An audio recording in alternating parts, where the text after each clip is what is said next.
October, November, December ಇದು ವರ್ಷದ calendar. ಆದರೆ ರಾಜಕೀಯ ಕ್ಯಾಲೆಂಡರ್ ಪುಟಗಳು ಮಾತ್ರ ತಿರುಗಿಸಿದಷ್ಟು ಒಬ್ರಿಗೆ ಆತಂಕ, ಅಧಿಕಾರ ದೂರ ತೀರಯಾನದ ಅನುಭವ, ಇನ್ನೊಬ್ರಿಗೆ ಸಂಭ್ರಮ. ನವರಾತ್ರಿ ಬಳಿಕ ಬೆಳಕಿನ ಹಬ್ಬ ದೀಪಾವಳಿ, ಪವರ್ ಶೇರಿಂಗ್ ಪದ ಹುಟ್ಟಿದ ಬಳಿಕ ಇವತ್ತು ನಾಳೆ ಅಂತ ತಿರುಗುಗಾಣವಾಗಿದೆ. ಈಗ ಮತ್ತೆ ಹಸ್ತದ ಕುಸ್ತಿ ಜೋರಾಗಿದೆ.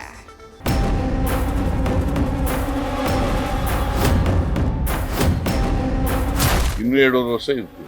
ಈಗ ಅವರು ಮುಖ್ಯಮಂತ್ರಿ ಆಗಿದ್ದಾರೆ, ಮುಖ್ಯಮಂತ್ರಿಯಾಗಿ ಮುಂದುವರಿತಾರೆ. ಮುಖ್ಯಮಂತ್ರಿ ಕುರ್ಚಿಯಲ್ಲಿ ಸಿದ್ದರಾಮಯ್ಯ ಅವರು ಕೂತಿದ್ದಾರೆ. 5 ವರ್ಷ ಅವರೇ ಮುಖ್ಯಮಂತ್ರಿ ಆಗಿರ್ತಾರೆ. ಖರ್ಗೆ ಅವರು 5 ವರ್ಷ ಸಿದ್ದರಾಮಯ್ಯನವರ ಮುಖ್ಯ. ಒಂದು ಮಾತು ಹೇಳ್ಬಿಡಿ, ನಾವು ಏನಾದ್ರೂ ಬಾಯಿ ಬಿಟ್ರೆ ಕೇಳಿ.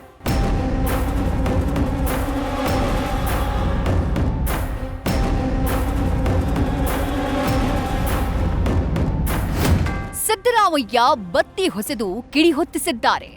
ನಾನೇ 5 ವರ್ಷ ಸಿಎಂ ಅಂತ ಸಾರಿದ ಬಳಿಕ ಶೀತಲ ಸಮರಕ್ಕೆ ನಾಂದಿ ಹಾಡ್ಬಿಟ್ಟಿದ್ದಾರೆ. ನಾಯಕತ್ವ ಬದಲಾವಣೆ ಚರ್ಚೆ ಇಲ್ಲ ಅಂತ ಅದಿಷ್ಟೇ ಸಲ ಹೈಕಮಾಂಡ್ ಲಕ್ಷ್ಮಣ ರೇಖೆ ಎಳೆದ್ರೂ ಮಾತಿಗೆ ಲಗಾಮ್ ಬೀಳ್ತಾ ಇಲ್ಲ. ಮೊನ್ನೆ ಸುರ್ಜೇವಾಲಾ, ನಿನ್ನೆ ವೇಣುಗೋಪಾಲ್ ಸಾರಿ ಹೇಳಿದ್ರೂ ಕೇಳೋರೇ ಇಲ್ಲ. ಸಿದ್ದು ಕ್ಯಾಂಪ್ ದಿಢೀರ್ ಫ್ರಂಟ್ ಫೂಟ್ಗೆ ಬಂದು ನಿಂತು ಬ್ಯಾಟ್ ಬೀಸ್ತಾ ಇದೆ.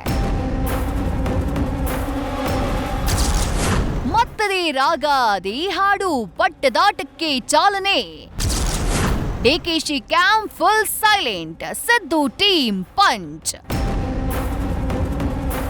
ಸಿಎಂ ಸಿದ್ದು ಅಂಡ್ ಕ್ಯಾಂಪ್ ಅದೆಷ್ಟೇ ಕೆಣಕಿದ್ರು ಡಿಸಿಎಂ ಡಿಕೆಶಿ ಮಾತ್ರ ಬಂಡೆಯಂತೆ ಮೌನಕ್ಕೆ ಬಿದ್ದಿದ್ದಾರೆ.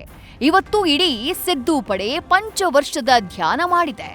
ನವೆಂಬರ್ ಕ್ರಾಂತಿ, ಡಿಸೆಂಬರ್ ಕ್ರಾಂತಿ ಅಂತ ನಂಬಿದ್ದ ವಿರೋಧಿ ಪಡೆಯ ಕನಸು ಅದೊಂದು ಭ್ರಾಂತಿ ಅಂತ ಹೇಳಿ ಸಿದ್ದು ಪರ ವಕಾಲತ್ತು ಮಾಡಿದೆ. ಅದರಲ್ಲೂ ಸಿದ್ದು ತಂಡದ ಫ್ರಂಟ್ ಲೈನ್ ಆಟಗಾರ ಜಮೀರ್ ಸಾಬ್ ಮತ್ತು ಮಹದೇವಪ್ಪ ನವೆಂಬರ್ಗೆ ಯಾವ ಕ್ರಾಂತಿಯೂ ಆಗಲ್ಲ, 5 ವರ್ಷ ಸಿಎಂ ಸಿದ್ದೂನೇ ಅಂತ ಹೇಳಿ ಹೈಕಮಾಂಡ್ ಕೈಗೊಳ್ಳುವ ತೀರ್ಮಾನಕ್ಕೆ ಬದ್ಧ ಅಂತ ಮೇಲ್ಮಾತು ತೊಟ್ಟಿಲು ತೂಗಿ ಮಗು ಚಿವುಟಿದ್ದಾರೆ. ನಮಗೆ ಒಂದು ಹೈಕಮಾಂಡ್ ಅಂತ ಇದೆ. ಹೈಕಮಾಂಡ್ ಯಾವ್ಯಾವ ಕಾಲದಲ್ಲಿ ಏನು ತೀರ್ಮಾನ ಮಾಡ್ತಾರೆ ಅದೇ ಅಂತಿಮ ಆಗುತ್ತೆ. ಮುಖ್ಯಮಂತ್ರಿಗಳು ಕೂಡ ಅದನ್ನೇ ಹೇಳಿದ್ದಾರೆ. ಈಗ ಅವರು ಮುಖ್ಯಮಂತ್ರಿ ಆಗಿದ್ದಾರೆ, ಮುಖ್ಯಮಂತ್ರಿಯಾಗಿ ಮುಂದುವರಿತಾರೆ. ಯಾವ ಸಂದರ್ಭದಲ್ಲಿ ಯಾವ ರಾಜಕೀಯ ತೀರ್ಮಾನ ಮಾಡಬೇಕು ಅನ್ನಿಸ್ತದೋ ಆವಾಗ ಹೈಕಮಾಂಡ್ ಮತ್ತೆ ಅನವಶ್ಯಕವಾಗಿ ಮಾತಾಡಬೇಕಂತ ಅಗತ್ಯ ಇಲ್ಲ. ಏನೇನು ಕ್ರಾಂತಿ ಇಲ್ಲ. ಮುಖ್ಯಮಂತ್ರಿ ಕುರ್ಚಿಯಲ್ಲಿ ಸಿದ್ದರಾಮಯ್ಯ ಅವರು ಕೂತಿದ್ದಾರೆ. 5 ವರ್ಷ ಅವರೇ ಮುಖ್ಯಮಂತ್ರಿ ಆಗಿರ್ತಾರೆ. ಮೊನ್ನೆ ಡಿ.ಕೆ. ಶಿವಕುಮಾರ್, ನಮ್ಮ ಪಕ್ಷದ ಅಧ್ಯಕ್ಷರು, ನಮ್ಮ ನಾಯಕರು, ಅವರು ಹೇಳಿಕೆನ ಕೊಟ್ಟಿದ್ದಾರೆ. ಸಿದ್ದರಾಮಯ್ಯ ಹೇಳ್ತಾರೆ ಅಂದರೆ ಸರಿ, ಈಗ ನಮ್ಮ ಪಕ್ಷ ಹೈಕಮಾಂಡ್ ಪಕ್ಷ, ತೀರ್ಮಾನ ಮಾಡಬೇಕಾಗಿರೋದು ಯಾವುದು? ಹೈಕಮಾಂಡ್ ಮಾಡಬೇಕಾಗಿರೋದು. ನಾವೆಲ್ಲ ಹೈಕಮಾಂಡ್ ತೀರ್ಮಾನಕ್ಕೆ ನಾವೆಲ್ಲ ಬದ್ಧ. ಎಲ್ಲದಕ್ಕೂ ಇಂಟ್ರೆಸ್ಟಿಂಗ್ ಅಂದ್ರೆ ಮಾಜಿ ಸಚಿವ ರಾಜಣ್ಣ ಮಾತು. ಸೆಪ್ಟೆಂಬರ್ ಕ್ರಾಂತಿ ಅಂತ ಗೀತೆ ರಚಿಸಿದ ರಾಜಣ್ಣ ನವೆಂಬರ್ನಲ್ಲಿ ಯಾವ ಬದಲಾವಣೆಯೂ ಇಲ್ಲ ಅಂತ ಕವಡೆ ಹಾಕಿದ್ದಾರೆ. ಆದ್ರೆ 2013-18ರ ಸಿದ್ದರಾಮಯ್ಯರ ಆಡಳಿತದ ವೈಖರಿಯಲ್ಲಿ ವ್ಯತ್ಯಾಸ ಕಂಡಿದ್ದಾರೆ. ಸಿದ್ದರಾಮಯ್ಯ ಬೇರೆ, ಈಗಿನ ಸಿದ್ದರಾಮಯ್ಯ ಬೇರೆ. ಆಗ ಪಾದರಸದ ಕೆಲಸ ಇರೋದು. ಈಗ ಸ್ವಲ್ಪ ಅವ್ರಿಗೆ ಯಾವ ಒತ್ತಡ ಇದೆಯೋ ಏನು ಕತೆ ಅನ್ನೋದು ಗೊತ್ತಿಲ್ಲ. ಆದರೆ ನನಗಿರೋ ಮಾಹಿತಿ ಪ್ರಕಾರ ಅವ್ರಿಗೆ ಬೇರೆ ಬೇರೆ ರೀತಿಯ ಒತ್ತಡಗಳು ಇದ್ದಾವೆ.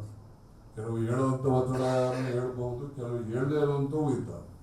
ನೋಡ್ರಿ, ನವೆಂಬರಲ್ಲಿ ಬದಲಾವಣೆ ಆಗ್ತದೆ ಅಂತಕ್ಕಂಥ ಊಹೆ ಎಲ್ಲರೂ ಕೂಡ ಮಾಡ್ತಾ ಇದ್ದಾರೆ.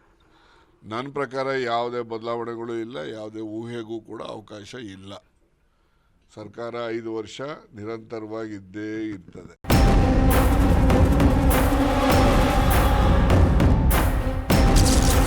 ಸಿದ್ದರಾಮಯ್ಯ 5 ವರ್ಷ ಸಿಎಂ ಅಂತ ಎಐಸಿಸಿ ಅಧ್ಯಕ್ಷರೇ ಹೇಳಲಿ, ನಮ್ಮ ಮಾತಿಗೆ ಇವತ್ತೇ full stop. R Ashok challenge. ಇತ್ತ ವಿಜಯಪುರದಲ್ಲಿ ವಿಪಕ್ಷ ನಾಯಕ ಆರ್ ಅಶೋಕ್ ಕಾಂಗ್ರೆಸ್ಗೆ ಜಟಿಲ ಪ್ರಶ್ನೆಯನ್ನ ಎಸೆದು ಸವಾಲ್ ಹಾಕಿದ್ದಾರೆ. ಎಐಸಿಸಿ ಅಧ್ಯಕ್ಷರೇ ಒಂದು ಕ್ಲಾರಿಟಿ ಕೊಡ್ಲಿ, ಸಿದ್ದು 5 ವರ್ಷ ಸಿಎಂ ಅಂತ ಹೇಳಿ, ನಾವು ಇವತ್ತೇ ಫುಲ್ ಸ್ಟಾಪ್ ಇಡ್ತೀವಿ ಅಂತ ಚಾಲೆಂಜ್ ಮಾಡಿದ್ದಾರೆ.